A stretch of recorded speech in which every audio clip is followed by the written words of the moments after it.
Olá, meus irmãos, tudo bem, tudo jóia? Eu sou o pastor Beto Granizo, estamos novamente aqui para falar um pouquinho mais do nosso estudo de teologia sistemática. Nós estamos aí fazendo esse estudo em cima da teologia sistemática com vários temas. Falamos lá sobre a doutrina de Deus, anteriormente falamos também sobre a doutrina da palavra de Deus, bibliologia.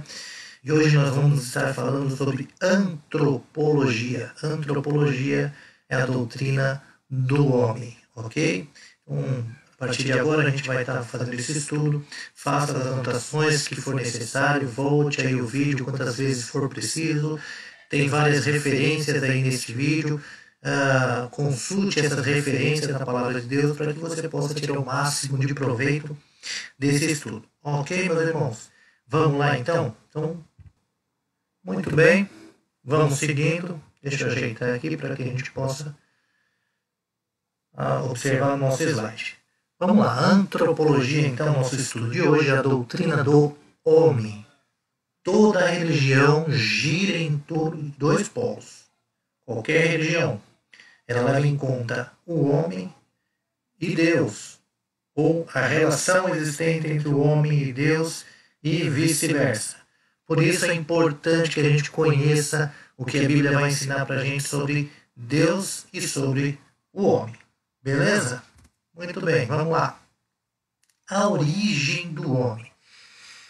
A Bíblia vai ensinar a gente de maneira clara essa doutrina da criação especial. Deus criou o homem de uma maneira toda especial, toda significativa. Significa dizer que Deus fez cada criatura segundo a sua espécie.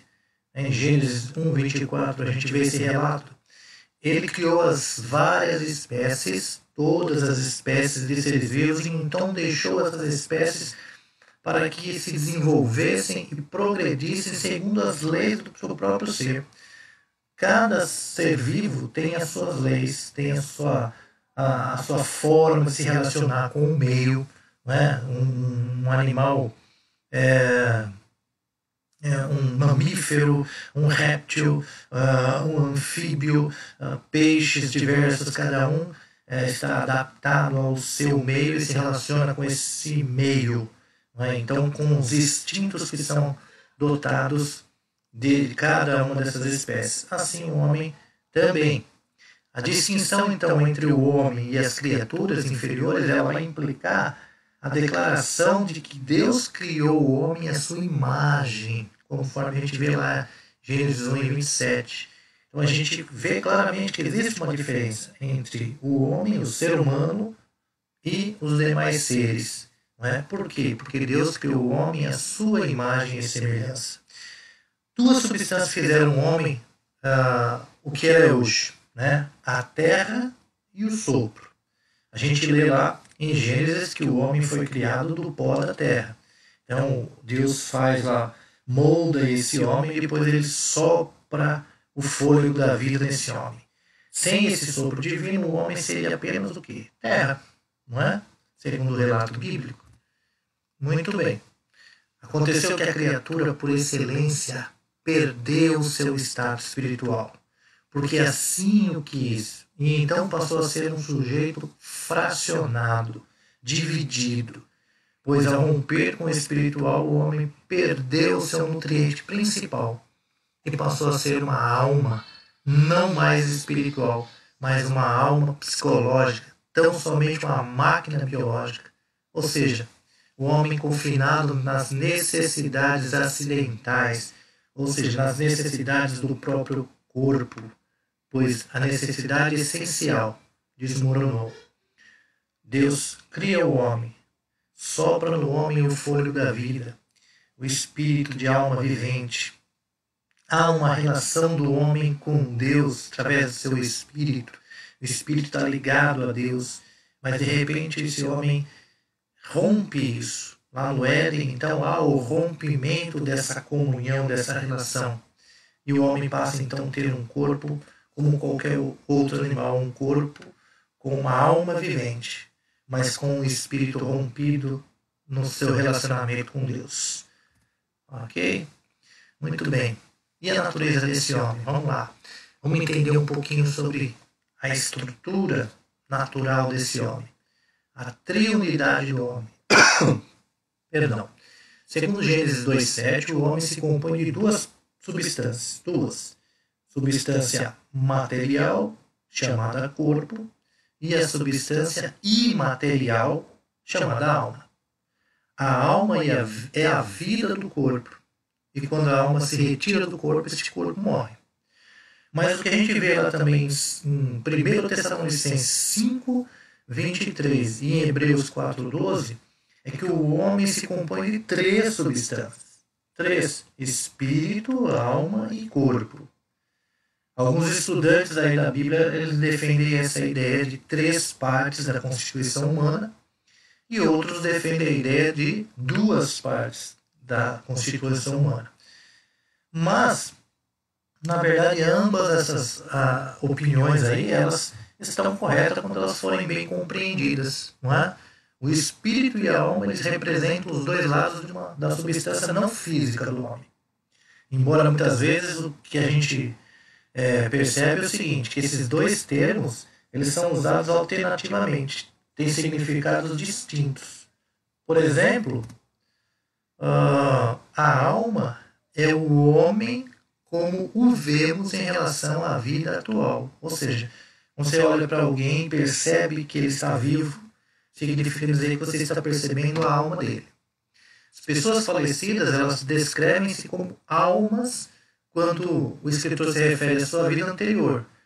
Entendeu? Então, que a alma dele descanse em paz, alguma coisa assim. Ou seja, a pessoa não está mais ligada ao corpo. Né? Não existe mais essa ligação alma e corpo para que a gente identifique como um ser vivo. Ok? O espírito é a descrição comum daqueles que passaram para outra vida.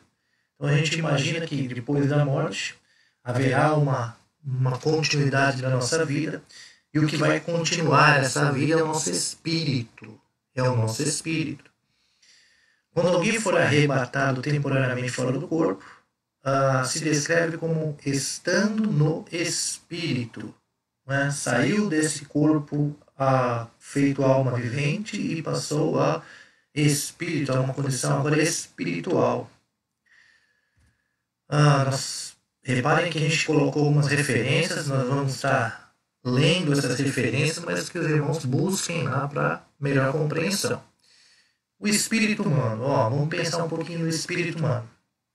O espírito é aquilo que faz o homem diferente de todas as demais coisas criadas. Esse espírito é dotado de vida humana. Os seres irracionais, eles têm alma, mas não têm espírito. Então, assim, esses seres irracionais, esses animais diversos, né, os seres diversos, eles não podem conhecer as coisas de Deus e não podem ter relações pessoais e responsáveis com Deus. Aqui, a relação que os demais seres, é claro que a gente percebe sim que nos animais há muito do que é a essência de Deus. A gente vê muitas vezes até misericórdia nesses animais. Mas o que os animais se manifestam ali é algo colocado neles, né? É algo colocado pelo próprio Criador neles. É algo meio que instinto mesmo, né? Como que instinto já embutido nele, na própria criação desses seres. Então não há alguma coisa racional, pensada, elaborada para uma relação com Deus ou com o nosso Pai. Não é? Então essa é a diferença aí. Então, quando as paixões vis, elas exercem o domínio e a pessoa manifesta um espírito perverso, isso significa que a alma, a vida egocêntrica, ou a vida natural da pessoa, ou seja, os desejos da própria carne, ela destronizou o espírito. Perdão, meus irmãos. Então, o que acontece? nossa carne, nosso corpo carnal, nossa matéria, ela é dotada de alguns desejos, de alguns anseios. Né? Por exemplo, nós temos sede física, sede de água mesmo. Nosso corpo, se ele está com uma quantidade de água baixa, corpo biológico, esse corpo biológico pede água. Então nós temos alguns desejos. E outros tantos desejos que estão relacionados ao próprio biológico nosso. Desejos, inclusive relacionados, por exemplo, à sexualidade. Hormônios ditam determinados desejos sexuais que a gente tem. E aí o que acontece? Muitas vezes a gente, esses desejos estão tão fortes na gente, tão intrínseco ali, tão exacerbado, exercendo um poder tão grande, biologicamente falando, no nosso corpo, que a gente, mesmo às vezes entendendo que determinada ação não é legal, a gente acaba fazendo essa ação. E nesse momento a gente diz que é nosso corpo, os desejos da nossa carne dominou, destronizou o nosso espírito. Então o espírito perdeu essa luta, certo? Então o homem é vítima dos seus sentimentos e apetites naturais. Desse modo ele é carnal. O espírito já não domina mais. Essa impotência se descreve como um estado de morte. Um estado de morte, ou estado de pecado. Dessa maneira, a necessidade de receber um espírito novo. Então tudo começa lá no Éden, né? Só que agora a gente, a humanidade como um todo, necessita de um restabelecimento disso. A carne hoje, ela fala mais forte que o espírito. Mas a gente precisa resgatar essa comunhão espiritual com Deus. E de que maneira que a gente vai resgatar isso? Então, dessa maneira, a necessidade de receber um espírito novo. Somente aquele que originou o sopro, o mesmo Deus que soprou vida naquele homem criado no princípio de tudo, somente esse Deus pode de novo soprar esse fôlego de vida, não é? Pode soprar na alma do homem uma nova vida espiritual, ou seja, regenerar esse homem. Não é? É aquele versículo do 2 Coríntios 5,17, porque sou uma nova criatura, as coisas velhas se passaram, eis que tudo se fez novo. Ou seja, é necessário o renascimento do nosso espírito que se comunica com Deus. A alma do homem. A alma é aquele princípio inteligente, vivificante, que anima o corpo humano, que usa os sentidos físicos como seus agentes na exploração das coisas materiais, e o órgão do corpo para se expressar e comunicar-se com o mundo exterior. A alma no início veio a existir em resultado do sopro sobrenatural de Deus. Mas a gente entende então que essa alma é a forma como o meu corpo se comunica com o que está à volta dele. Então, a gente sabe que biologicamente a gente tem 5 sentidos, não é isso? 5 sentidos. A gente tem a visão, a audição, o olfato, o paladar, o tato. E esses sentidos nos comunicam, né? Nos permite comunicar nosso interior com aquilo que está à nossa volta. Né? Então isso nós estamos entendendo como alma vivente. Nós estamos entendendo que o fato de estarmos vivos significa dizer que há uma alma vivente presente no nosso corpo, que é só matéria. Devem-se notar 4 distinções aqui. Vamos pensar nisso agora. Primeiro, que a alma distingue a vida humana e a vida dos seres irracionais das coisas inanimadas e também da vida inconsciente como a vegetal. Então, uma cadeira, ela é uma cadeira, ela é matéria, ela é um corpo formado por uma matéria que é a madeira. O nosso corpo também é matéria, não é? Qual a diferença então do nosso corpo, que é matéria, né, formado pelos mesmos elementos químicos que que uma cadeira. A diferença é que nós temos essa alma vivente. A cadeira não. A cadeira é inanimada, né? Assim como aqueles seres que têm vida, mas uma vida inconsciente, como é o caso dos vegetais. A alma do homem, o ponto 2 aqui, dessa distinção, é o seguinte: a alma do homem se distingue dos irracionais. Evidentemente, os homens fazem o que os seres irracionais não podem fazer. Por mais inteligentes que sejam, e eles têm inteligência, tá? Os animais são dotados de inteligência. Mas por mais inteligentes que eles sejam, a inteligência destes, ou dos animais, é proveniente do instinto e não da razão.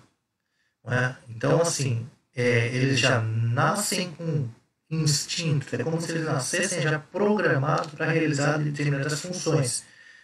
E eles até raciocinam em cima dessas funções aí, né? Existe uma lógica, mas sempre voltado para um instinto.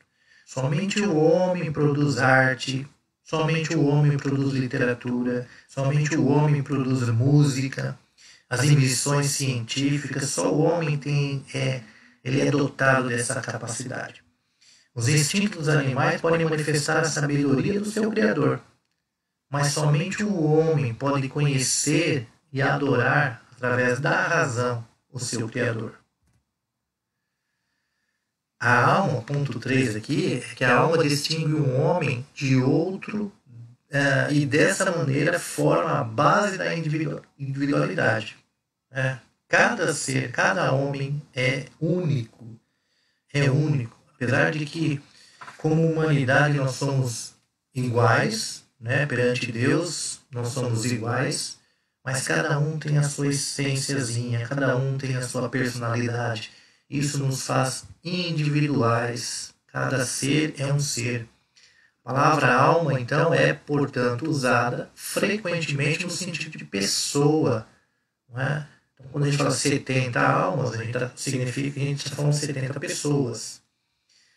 A alma distingue, ponto 4 agora, a alma distingue o homem não somente das ordens inferiores, mas também das ordens superiores, dos anjos. Porque os anjos eles não têm corpo semelhante aos nossos. Né? Então a gente também tem essa diferençazinha, não só dos animais, mas também dos anjos, desses seres que estão acima da gente. A origem da alma pode explicar-se pela cooperação tanto do Criador como dos pais do indivíduo, dos pais terrenos mesmo. Né?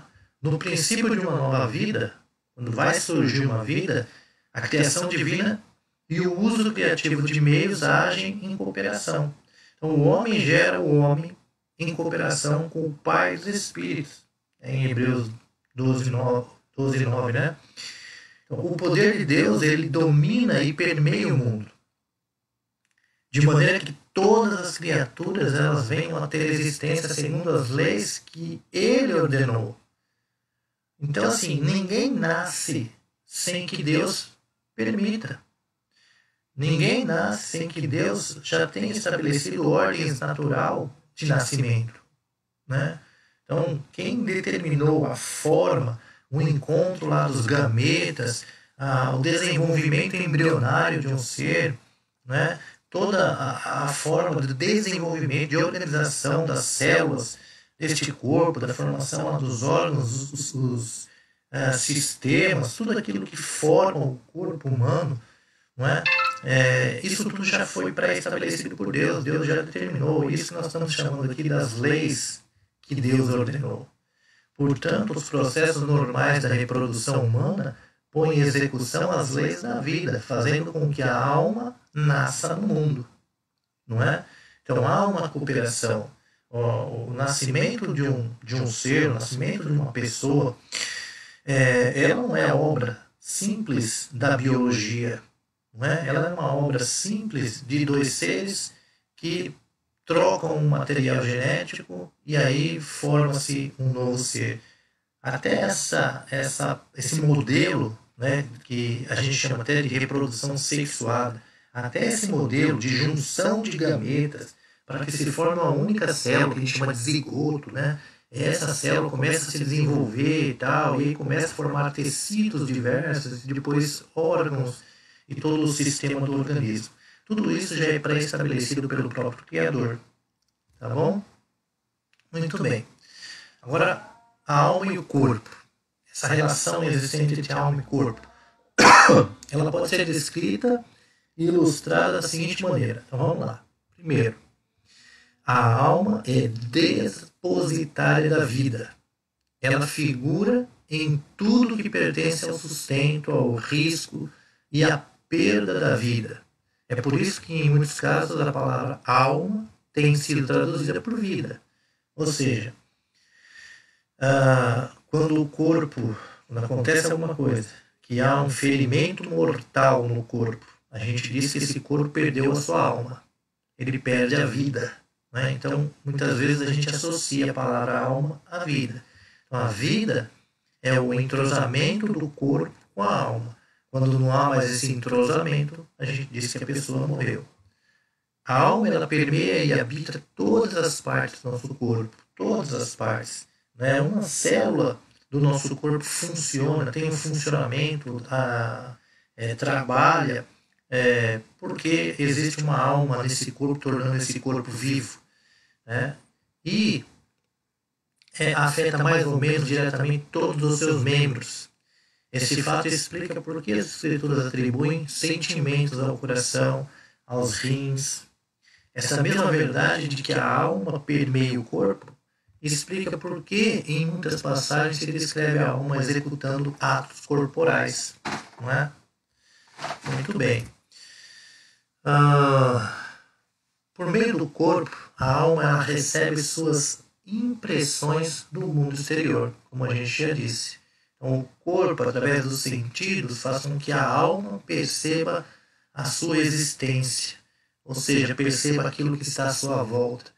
Nós vemos hoje, por exemplo, estamos num dia frio, né? Estou agasalhado aqui, meu corpo sente perda de calor. A gente sente frio. O frio é o ato de perder calor. Então a gente está perdendo calor para o ambiente. Então a gente tem essa sensação de frio. O meu corpo sente essa sensação. E a minha alma diz, tá frio hoje, como seria bom um chocolate quente, como seria bom um chazinho, como seria bom eu estar ali enroladinho numa manta, né? Então é isso, a gente tem a nossa alma, ela se expressa de formas diferentes através do nosso corpo. A gente percebe que a nossa alma está feliz quando o nosso corpo quando o nosso corpo apresenta sinais de felicidade. Nós estamos sorrindo, nós sabemos que nossa alma está contente, está tranquila. Quando nós estamos perturbados, nosso rosto manifesta a nossa perturbação, a perturbação da nossa alma. Então a gente, ao olhar para uma pessoa, a gente sabe, falando, você está triste, né? Você não está legal, você não está bem, o que está acontecendo? Você parece estar angustiado. A gente percebe nas expressões corporais.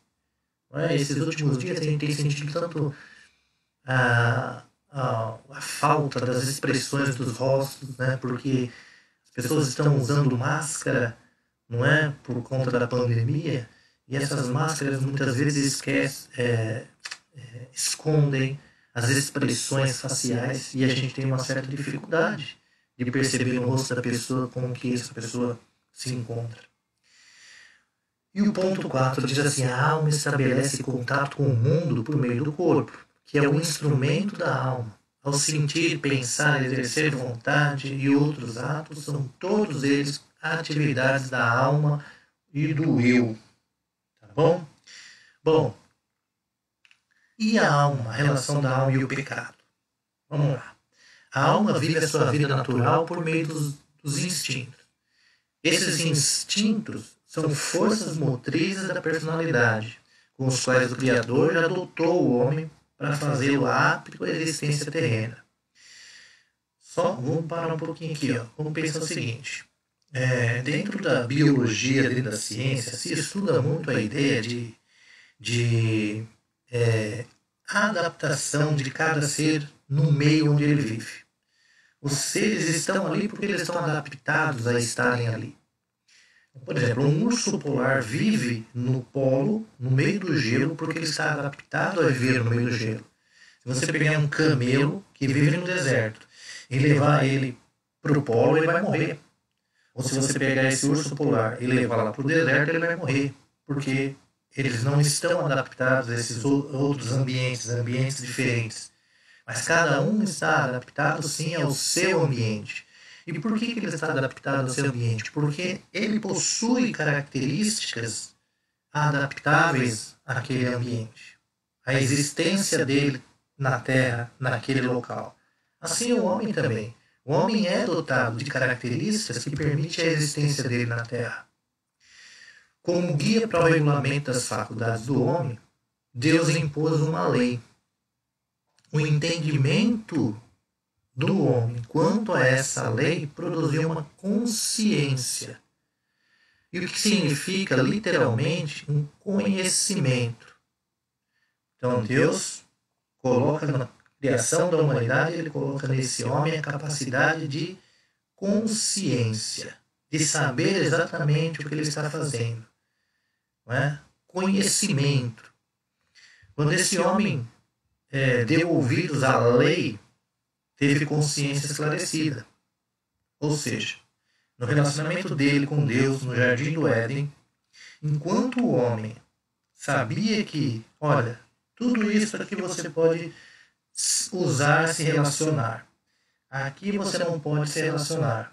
E quando o homem, então, ele prefere, ele dá as costas para essa regra básica, e ele vai fazer justamente aquilo que Deus disse para ele não fazer, quando esse homem, então, desobedeceu, o que acontece é que ele sofre, pois a consciência dele passa a acusá-lo. O relato da tentação na Gênesis 3, a gente vai ler que o homem cedeu às concupiscências dos olhos, a cobiça da carne, a vaidade da vida, e usou os seus poderes de modo contrário à vontade de Deus. Ele usou a capacidade dada por Deus mesmo a esse homem, né, para agir contrário à vontade de Deus. Então a alma, consciente e voluntariamente, usou o corpo para pecar contra Deus.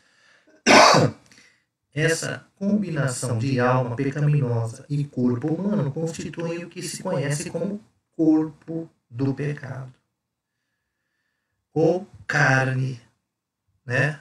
A inclinação e desejo da alma para usar o corpo dessa maneira se descreve como a mente carnal, lá de Romanos 8:7.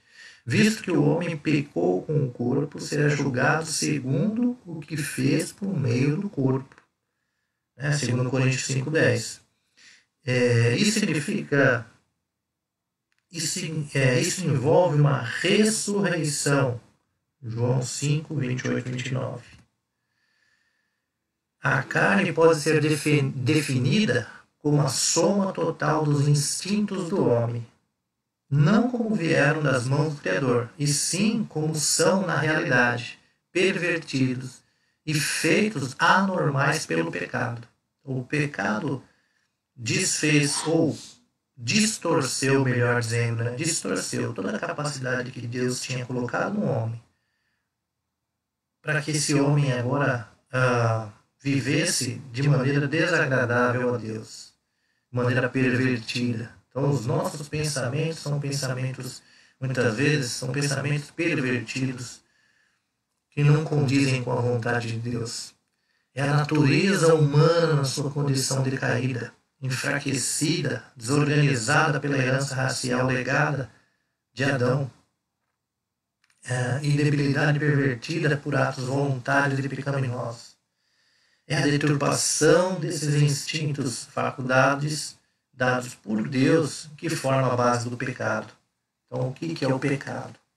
É o homem exercer toda a sua capacidade dada por Deus de maneira a desagradar a Deus, de maneira a ter um relacionamento com Deus desagradável. Não é?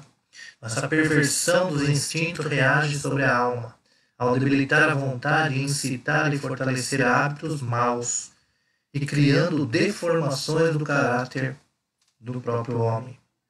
Sob o poder do pecado e da culpa, a alma torna-se agora morta em suas transgressões e pecados. Com essa morte, a alma tem de passar para o outro mundo, contaminada pela própria carne. Mas, felizmente, existe um remédio, a cura dupla, tanto para a culpa como para o poder do pecado. Porque o pecado é uma ofensa a Deus. É exigida, então, uma expiação para remover essa culpa e purificar a consciência. A provisão do Evangelho é o sangue de Jesus Cristo. Como o pecador traz a doença à alma e a desordem do ser humano, requer um poder curativo e corretivo. Esse poder é justamente aquele provido pela cooperação interna do Espírito Santo. O Espírito Santo faz-nos justos. O Espírito Santo faz então o homem justo. O pecado é tortuosidade da alma. A justiça é a sua retidão. A relação agora da alma e o coração.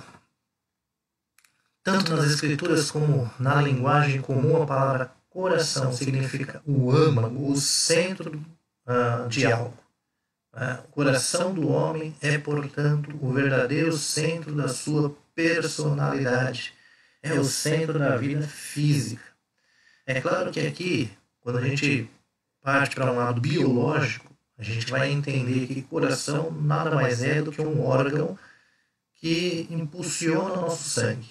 É isso. Ele empurra o nosso sangue. É uma bombinha que vai empurrando o nosso sangue e nada mais do que isso. Mas quando a gente pensa de maneira mais conceitual mesmo, imaginando assim a vida em todos os sentidos, se a gente for ligar a vida à existência desse sangue circulante dentro da gente, porque se a gente está vivo, significa que o nosso sangue circula dentro da gente, levando nutrientes, oxigenação a todas as partes do nosso corpo. E quando isso é interrompido, então a nossa vida se esvai.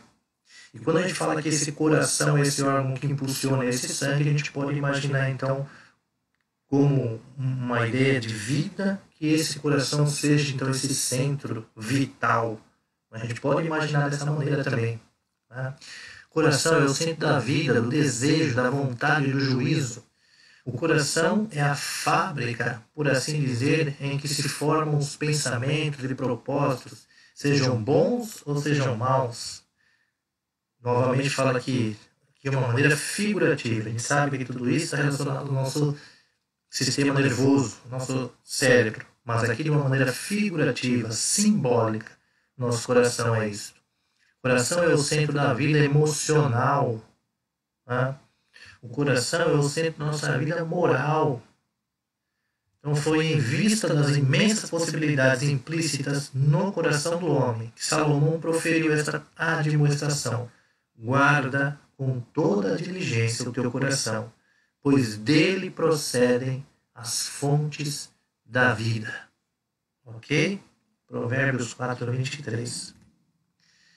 Muito bem.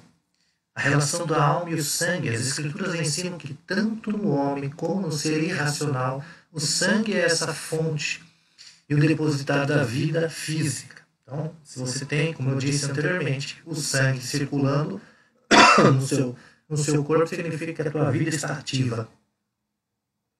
Se você derrama esse sangue, se você perde esse sangue, a sua vida se esvai.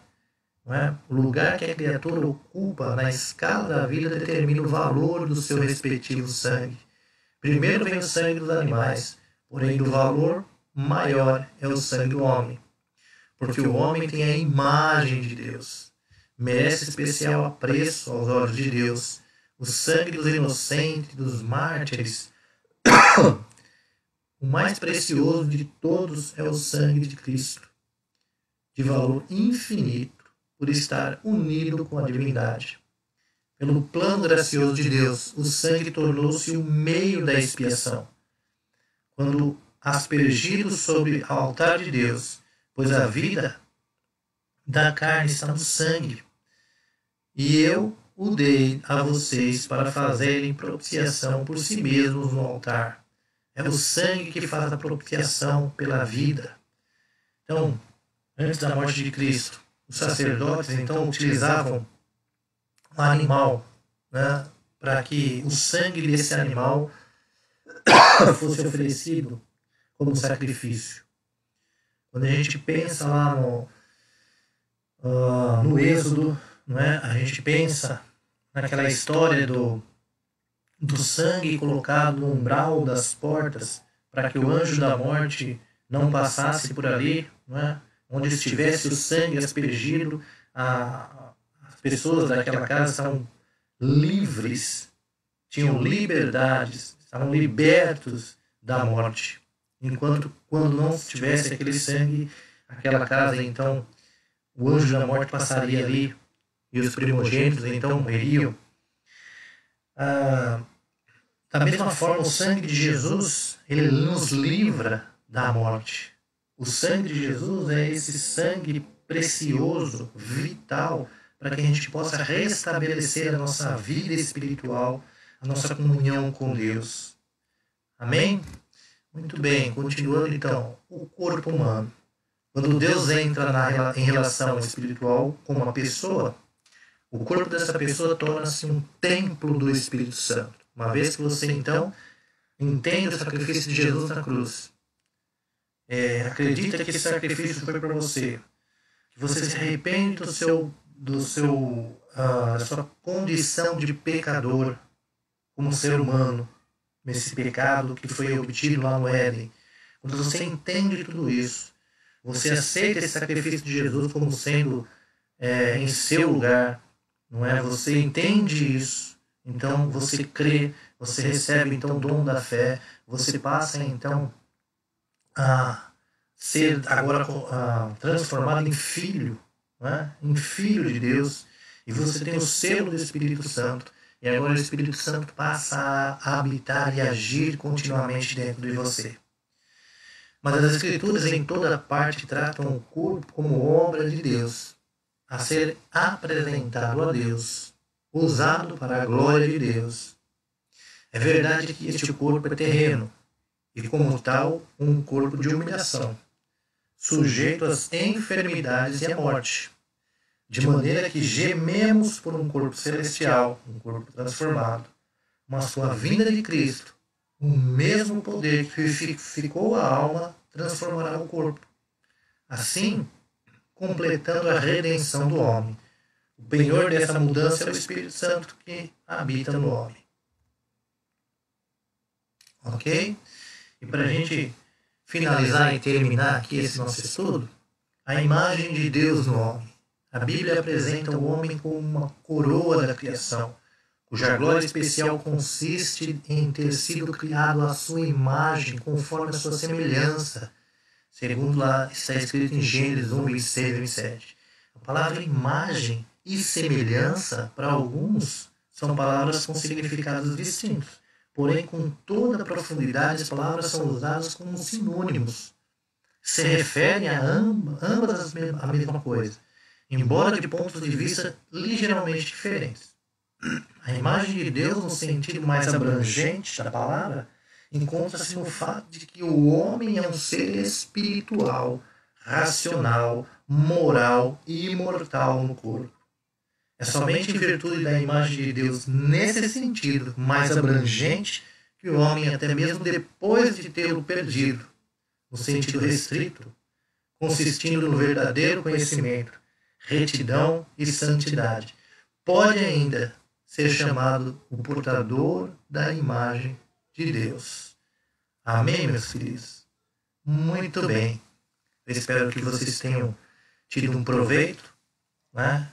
Novamente eu digo, consulte todas as referências que estão aí colocadas para os irmãos. Que Deus os abençoe, ok?